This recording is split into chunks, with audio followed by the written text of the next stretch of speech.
पलामू किला, जिसे पलामू फोर्ट भी कहा जाता है। नमस्कार साथियों, आज की इस वीडियो में हम देखेंगे पलामू किला के बारे में, एक ऐतिहासिक किला। आज हम पलामू किला के बारे में पॉइंट बाय पॉइंट जानेंगे। पहला पॉइंट रहेगा पलामू किला का इतिहास, दूसरा रहेगा किले का वास्तुकला, किले का महत्व, और आगे रहेगा पलामू किला का और लोक कथाएं, तथा लास्ट का रहेगा निष्कर्ष। तो चलिए हम लोग एक एक करके देखते हैं पलामू किले के बारे में। अगर आपने अभी तक हमारे YouTube चैनल को सब्सक्राइब करके नहीं रखा है तो सब्सक्राइब कर ले और सामने बेल आइकन को दबा के ऑल पर प्रेस कर दे, ताकि लेटेस्ट वीडियो का नोटिफिकेशन आप तक सबसे पहले पहुंचता रहे।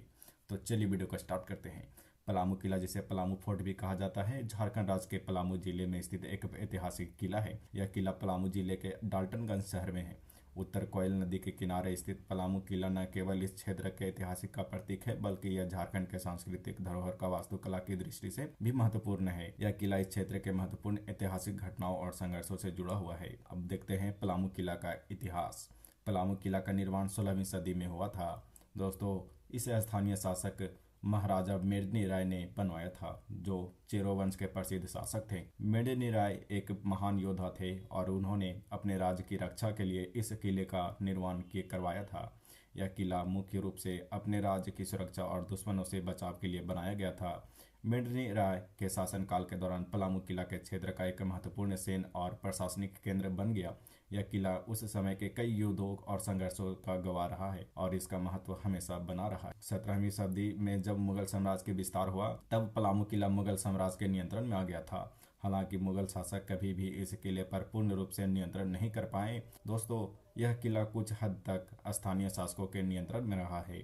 18वीं सदी में यह किला कई बार अलग अलग शक्तियों के हाथ में बदलता रहा है, लेकिन हमेशा यह किला पलामू जिले और उसके आसपास के क्षेत्रों के लिए महत्वपूर्ण केंद्र बना रहा है। अब देखते हैं कि किले की वास्तुकला किस प्रकार से है। पलामू किले की वास्तुकला में उस समय की स्थापत्य कला का अद्वितीय उदाहरण देखने को मिलता है। यह किला एक ऊंची पहाड़ी पर स्थित है और चारों ओर मजबूत दीवारों से घिरा हुआ है। किले की दीवार पत्थरों से बनाई गई है, जो इसे सुरक्षा की दृष्टि से और भी मजबूत बनाती है। किले के अंदर कई संरचनाएं और मंदिर भी है, जो उस समय की संस्कृति और धर्म का प्रतीक है। किले के प्रवेश द्वार पर विशाल खंडहर का निर्माण कराया गया है, जो किले की भव्यता और उसके इतिहास को दर्शाते हैं।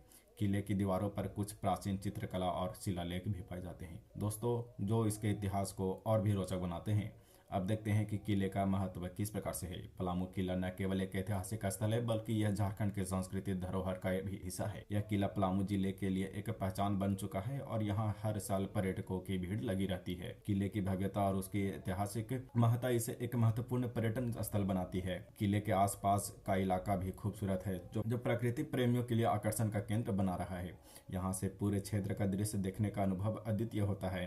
किले की स्थिति और आसपास का वातावरण इसे एक शांत और ऐतिहासिक स्थल बनाता है, जहां लोग न केवल इतिहास से जुड़ी जानकारी प्राप्त करते हैं, बल्कि एक ऐतिहासिक यात्रा का भी अनुभव करते हैं। अब देखते हैं पलामू किला और लोक कथाएं। पलामू किला अपने ऐतिहासिक महत्व के अलावा कई लोक कथाओं और किंवदंतियों का भी हिस्सा है। यहाँ के स्थानीय लोग किले से जुड़ी कई रोमांचक कहानियां सुनाते हैं, जिनमें राजा महाराजा की वीरता और किले से संबंधित घटनाएं शामिल है। ये कथाएं किले के इतिहास को और भी दिलचस्प बना देती है और लोगों की जिज्ञासा को बढ़ाती है। अब देखते हैं लास्ट, जो कि है निष्कर्ष। पलामू किला एक महत्वपूर्ण ऐतिहासिक स्थल है, जो झारखंड के समृद्ध इतिहास, संस्कृति और वास्तुकला का प्रतीक है। यह किला न केवल ऐतिहासिक दृष्टि से महत्वपूर्ण है, बल्कि पर्यटन की दृष्टि से भी एक प्रमुख आकर्षण का केंद्र रहा है। अगर आप झारखंड का दौरा करें तो पलामू किला जरूर देखना चाहिए, ताकि आप इस ऐतिहासिक धरोहर का अनुभव कर सके और इस किले से जुड़ी अद्भुत कहानियां और भी इतिहास जान सके। आज के लिए इतना ही, मिलता है अगले वीडियो में। तब तक के लिए बाय बाय।